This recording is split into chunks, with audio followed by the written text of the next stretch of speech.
Please welcome Jane and Scott. Thank you. Jane Caro, I'm sure hardly needs introduction. Having a background in advertising, is a social commentator, writer and lecturer, based here in Australia, of course, has appeared on many shows, The Sunrise Show, Q&A, regular panellist on the Gruen Transfer, and as your program says, she identifies as a feminist and atheist. And on her left, Scott Monk is an Australian author, born in Maxville, New South Wales, later moved to South Australia to join the Advertiser as a cadet journalist, and in '99 winning the South Australia's Young Journalist of the Year award. Was that exciting? It was actually, and it was for all talking about environmentalists and young people actually, giving them a say actually. Good, excellent. And Scott is a journalist with The Australian. So thank you so much for joining. And the topic for today is, does God have freedom of speech? It's a little bit of a cryptic title. What do we really mean by that? I guess we're addressing questions of how is religion and matters of religion dealt with in the media? And having a sandwich with the specialists here just a moment ago, the question comes up, well, what media? What are we talking about? So they already were asking questions that were well beyond my comprehension. I think we're basically talking about mainstream media. Although recognising it's a bit of a moving feast, the media's broader with the advent of social media and the like. So don't feel constrained in terms of your questions that come through by Twitter or SMS. You can see inside your program how to do that. Feel free to broaden your questions as you wish. But we're going to start by thinking in terms of the mainstream media. So a question for both of you.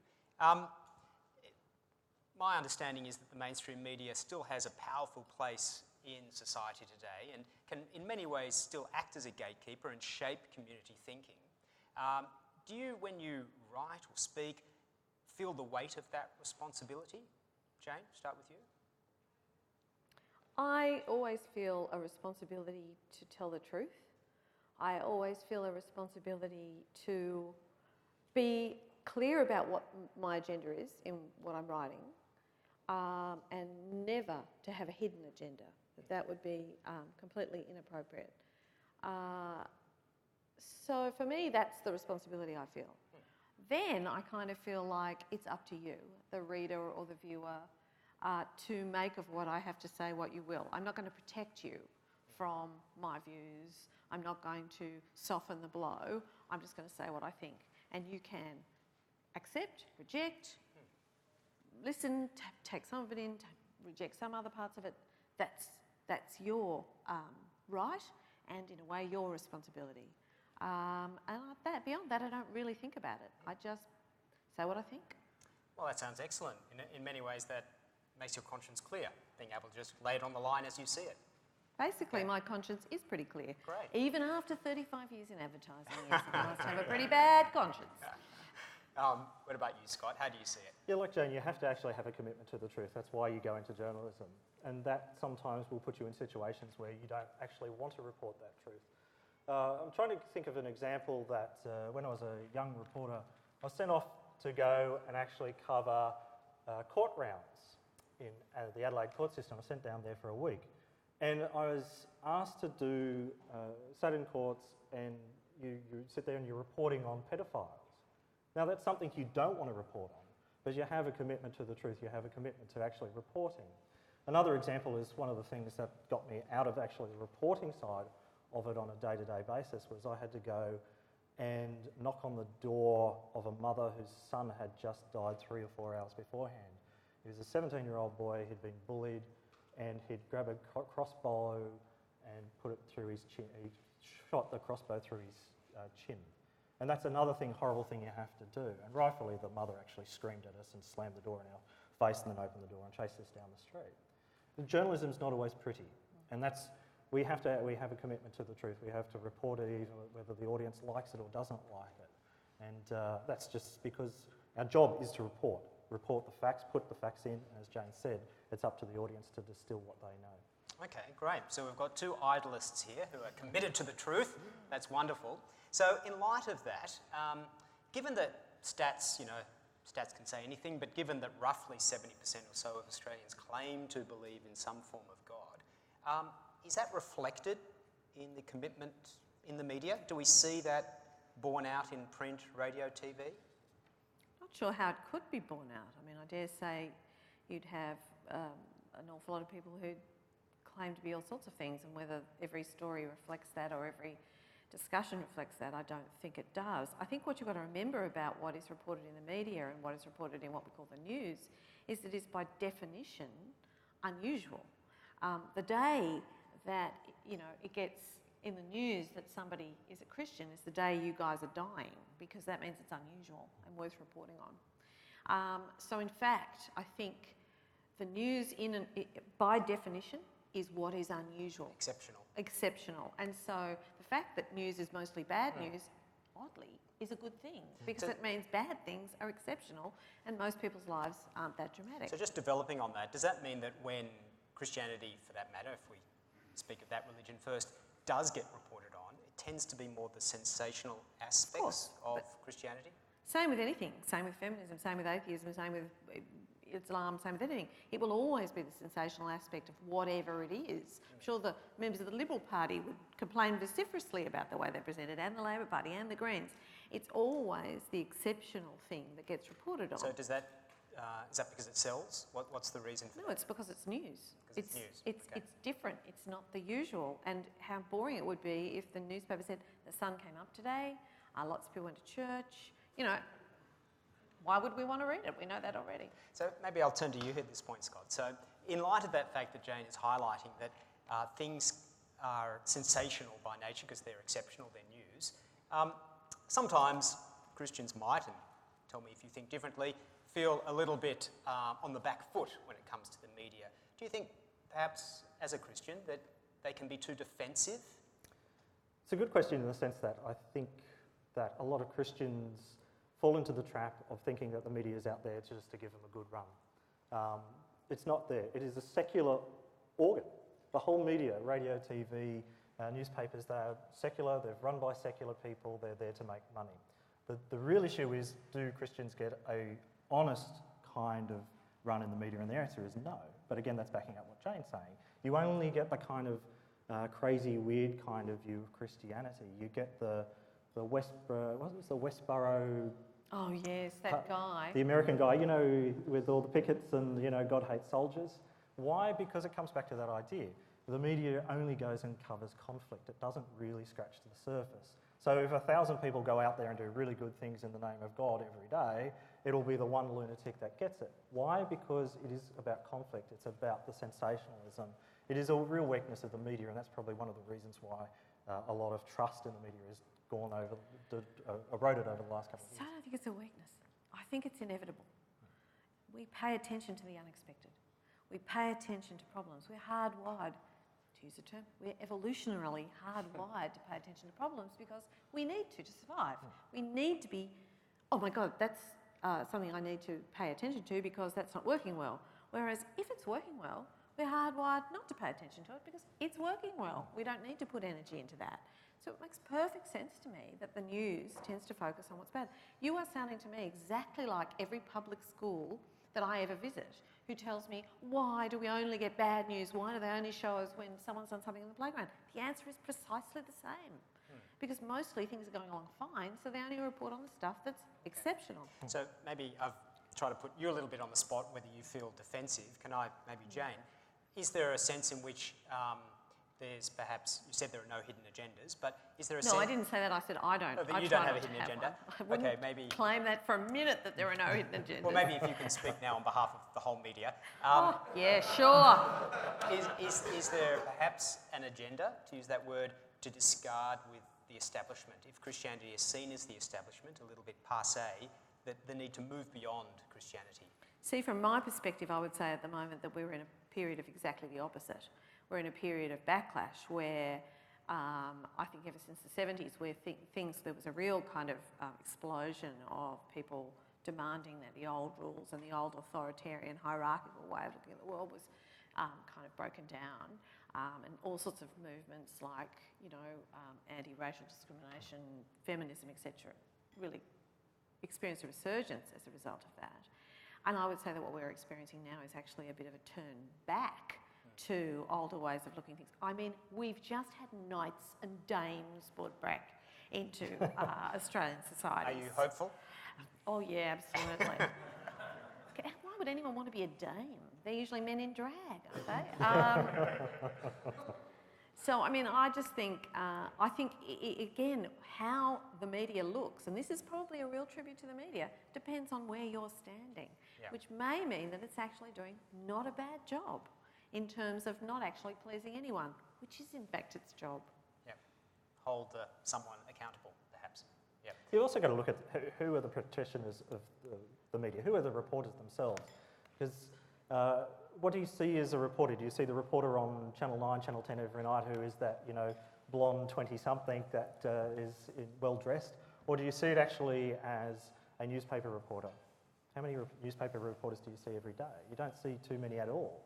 And the one common factor that goes across all the old traditional media is there's a lot of the journalists themselves are in their 20s and 30s, which is the height of disbelief. Most people don't believe in any form of God in those years. Most of them have no Christian friends or religious friends whatsoever. Most of them are of, let's roughly say, a left kind of background or belief system. Most of them vote for the Labor Party. So there is a small group Not of... in your publication, they don't. You've got that... You don't have that kind of... Journalists aren't across all kind of social groups. They don't... Journalists normally... We like to say journalists drink with journalists, sleep with journalists, marry journalists, and produce journalists. In that order, or? Okay. So it's not. Journalists don't actually have a big wide view as they probably profess. What they base their knowledge off is their own small circles and what they read and see every day. And no one can have a worldview as broad and wide as we expect journalists to have. That's right. Now, I'd be interested to hear your comment on that, but a quick message to my technical assistant. I'm not receiving anything here now. Yeah, I am pulling down. So there are things coming through. The audience isn't as dull as I imagined. Okay. Still not getting it for pull down. I don't know if you want to just come and play with this, Ken, but I'll keep going with questions. I'm sorry about that. But keep your questions coming. They'll get through eventually. Now, we also had a little chat about this before. I'd like to address the whole area of political correctness. We may have to define that term, but in what ways do we find political correctness constraining the sorts of things that we're willing to discuss in the media? I find this a very hard question to answer because I'm never quite sure what political correctness is meant to be.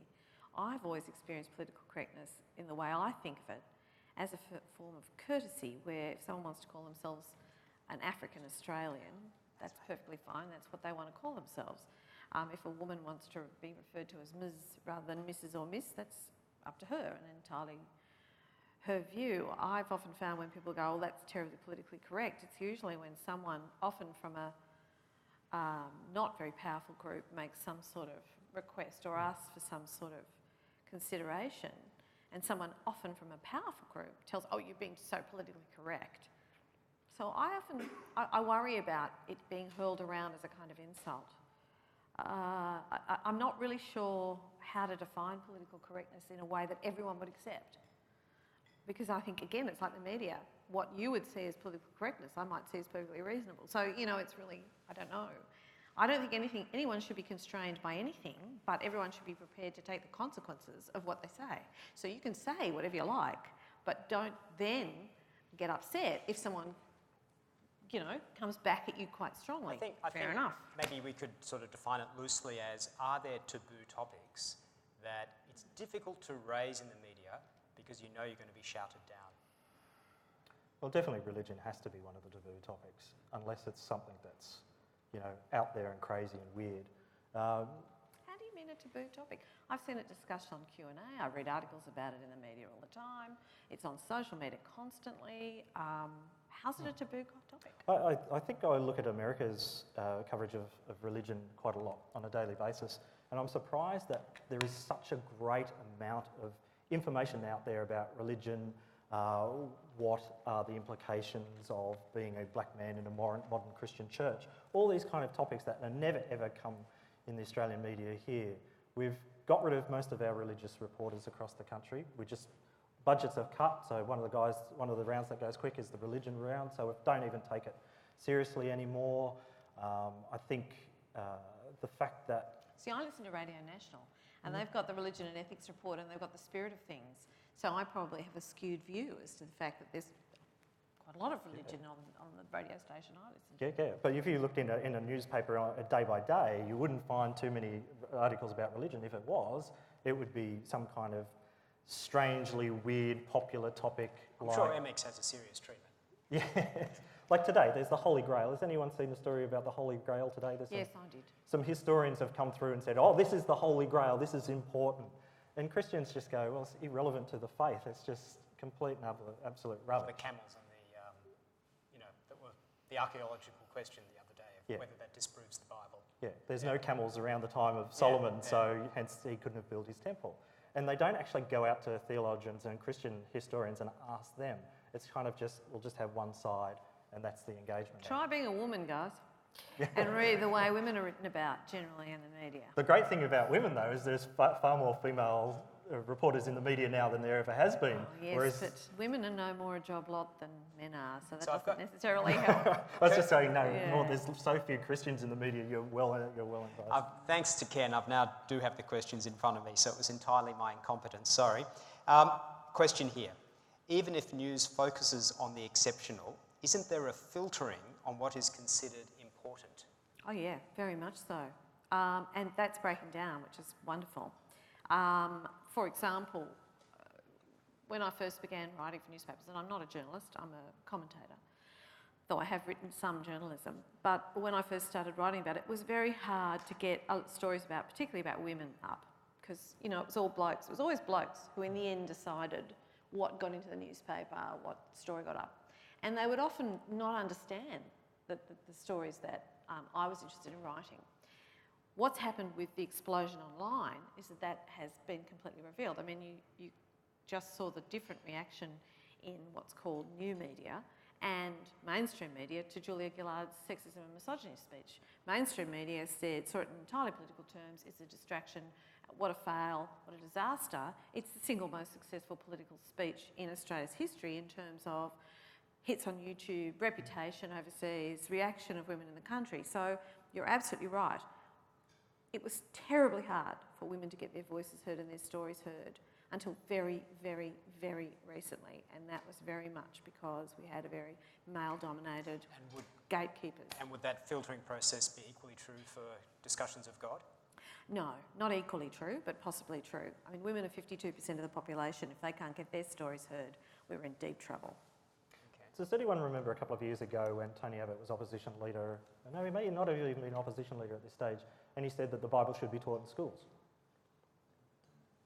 First, straight away, the reaction was to go out to the Greens, to go out to Senator Hanson-Young and ask her opinion, like she's an expert on it. And she said, no, we should never, ever teach the Bibles in schools. And that was the end of the conversation there. But however, I went out and wrote a commentary piece on this, and a few others have written on it subsequently, including Richard Dawkins himself. He actually says the Bible should be taught in schools. Now, whether you agree with it or not, this is actually a good topic for discussion that never actually, rarely ever gets into the public sphere, because it still is a book of literature which has influenced our society to this day. You know, what are the benefits? Why can't it be taught in schools? Is that censorship? Why can't we actually do those kind of things? And I think that's because of the difficulty with the word taught. Are you teaching it as a piece of literature, or are you teaching it as a religious text? And as a piece of literature, I think very few people would have any qualms about it. As a religious text and the truth, well, I wouldn't want my kids to be told that. So there's a book in the US that actually is in 32 states, exactly addressing those issues. Yeah. How can you teach as a book of literature? So I think, coming back to the original question of taboos, there are taboo subjects, and the secular one is suicide. Newspapers rarely talk about suicide, and there's only a slight shift now. Big article in today's Sydney Morning Herald by Philip Nitschke about exactly that. Yeah, very hard topic. That's usually the one that we don't talk about a lot in the media. Even when high-profile people attempt suicide, there's usually a blanket ban not to talk about it. That's the unsuccessful ones, I should say, as opposed to the successful. So just perhaps picking up on your comment about Tony Abbott's comment about teaching the Bible and perhaps the way it was then reacted, there is a question here which I'll tie into something else. Some media atheists seem to suggest Christianity is stupid Is that fair, true, or representative? I guess if we can build on that question about the tone of the discussion that is often, that you see either in print or over radio or TV, is there a sense in which Christianity can sometimes be ridiculed? Like everything else. Guys, you'll get ridiculed. Feminists get ridiculed. Gays get ridiculed. People of different ethnic backgrounds get ridiculed. Muslims get ridiculed. Liberals get ridiculed. Labor gets ridiculed. If you don't want to be ridiculed, don't go out in the public square. There is no reason you should suffer less ridicule than anyone else. Sorry, ridicule comes with the territory. You need to be strong enough. Your faith is robust. Your case is good. Who cares if someone calls you stupid? That's pathetic to be frightened of that, and it's pathetic to ask not to be. Either you're tough enough to take it, or retire hurt. I think it's interesting at the moment. I think where the question may be coming from is that in some of the papers at the moment, that's my area, is that there are people like Peter Fitzsimmons who just come and bash Christians every Sunday or every second Sunday, Sam de Brito, and a few other commentators that will come out and criticise Christians on a common basis. I think it would be better for the Sun Herald if they balanced it up and actually had a few conservative commentators to actually debate with, because I think that makes a better, robust discussion when you've got two commentators, one for and one against, rather than Peter Fitzsimmons just banging on all the way. The Project a couple of years ago, that TV program, there was a good example of that when Richard Dawkins came over here and there was the New Atheism Conference. The Project sent out one of their reporters to go and get both sides. The problem is the Christian side was represented by a Uniting Church minister down in Melbourne who didn't even believe Jesus was God. So that's poor decision making. So Christians, again, I think it comes back to that. They want a fair go, but what Jane's saying is that, you are going to be criticism. If you go into that public forum, you're going to be criticised. You've got to expect it. And any Christian who's read their Bible, they should expect criticism in the public forum. Well, let's just pick that theme up of the public forum. So do you feel that there is a place for religious discussion in the public square? Sure. I mean, I believe there's a faith for discussion of absolutely everything in the public square. But I don't believe there should be special rules or special circumstances for any particular belief system. So it's open slather. Go out there and make your case. Go out there and put your point of view. And Peter Fitzsimmons gets a column, not because he's an atheist, but because he's a very funny, witty writer who also happens to be an atheist. So the trouble with balance, this idea of balance, is that you can see the ABC absolutely floundering under it. They have to take someone with an opposite point of view, whether they're any good in the media or not. And actually, it shouldn't be about balance. It should be about talent. Who's interesting to listen to? Who makes a good case? Who's got their ducks in a row and who's a good speaker? They're the people. It's like anything else, should be on merit. And it's not at the moment. And the problem with a lot of the side of the Conservatives, and particularly I think religious speakers, not all, there are some very good ones, is that your talent's not there. Go find the talent, develop it up. If you can't make a good case, you need to start working out how to do it. Why should anyone come and rescue you from yourselves? Feminists have had to do it. We've had to get out there and put up with unbelievable ridicule. I mean, still, when a feminist gets up and speaks in public, you should see what comes on the Twitter feed to women like me who speak up on behalf of women. It's horrific, the kind of stuff that's said to us. But we don't. Well, there's no point in complaining. Just get on and do it. Yeah. So if you remember Q&A, Q&A is the flagship of the ABC, and that's why we use it quite a lot. Remember when Richard Dawkins was on there? Who did the ABC put up against? Cardinal Pell. Before even that. Stephen Fielding. Stephen Fielding. Now, what's Stephen Fielding's background? He was a senator, but before he was a senator, what was he? Does anyone know? He was an engineer and an accountant. Now you put him up against one of the popular scientists of the age. That's a knockout blow straight away. You've probably offended half the audience here, but anyway, that's fine. I apologise. So it's one of those things where you sit there and go, I agree. We don't have talent. I'll speak on the Christians. What do Christians do when they need a speaker? We import them from America or from the UK. We have John Lennox, who's a fantastic, and he was great on Q&A. And really He was very good. Very humble, really. He's one of the great intellectuals of the faith. We brought him over here. William Lane Craig last year came to Sydney and spoke. But where are the Sydney people? Who do we go to when there is an issue of faith? We go to Cardinal George Pell, who puts a lot of He puts the Catholics offside even. So we don't have this culture of intellectualism to actually push that talent forward into the public sphere, and it's one of the things that really... So I've got a question here, though. Are gays and Islam ridiculed in the public square? God, yes. I feel particularly sorry for moderate Muslims. I think they get an absolute terrible time. I mean, we know, for example, that women wearing the hijab are often abused in public spaces. There's lots of men often talking about whether women should or should not wear the hijab or the burqa. What's it to do with them? Let the women speak for themselves. I think there's no doubt about that. And gay people, watch the footy show, any episode, any week, if you want to see subtle and not so subtle mockery of gay and lesbian people. And transgender people as well. So I think I don't believe there's any group that gets special status. I think what we have become is much more respectful about gay and lesbian, transgender, about women, about people of different faith and race, and that's entirely a good thing. I do think you need to watch that you're not getting sulky because you've lost your advantage. Yeah, it's interesting. Radio National Footy Show. You've really got a wide spectrum of interest there, I Jane. avoid the footy show at all times, but I have occasionally seen some examples of what they do. Okay, so maybe let's think for a moment. We've got a few minutes left, still time to send in a question. To what extent can the media differentiate between the religions? So we've spoken a little bit about Christianity and Islam. Jane, would you see that at its heart perhaps that fundamental Christianity is akin to fundamental Islam? Well, I'm not religious, and I was not brought up in any faith. I'm a third generation atheist. So for me, I can't see as much difference between religions as the believers do, in just the same way as I don't understand the differences between football codes either. We can explain after. You can tell me later about both.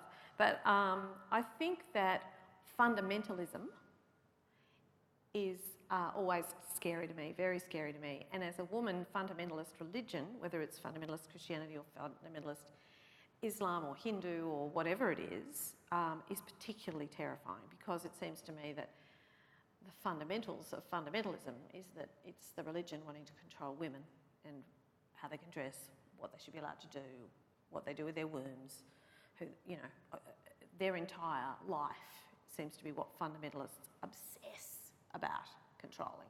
Looking at the Republican right in America, for example, the Christian right, and some of the statements made about rape in the last presidential election, that the two that I remember most outstandingly were the one that said that if a woman gets pregnant because of rape, her body will automatically expel the fetus. She doesn't have to have an abortion, which is extraordinary. And the other one was, well, if a woman gets pregnant as a result of rape, God must have wanted her to get raped. Now, that's pretty horrible stuff. Mm.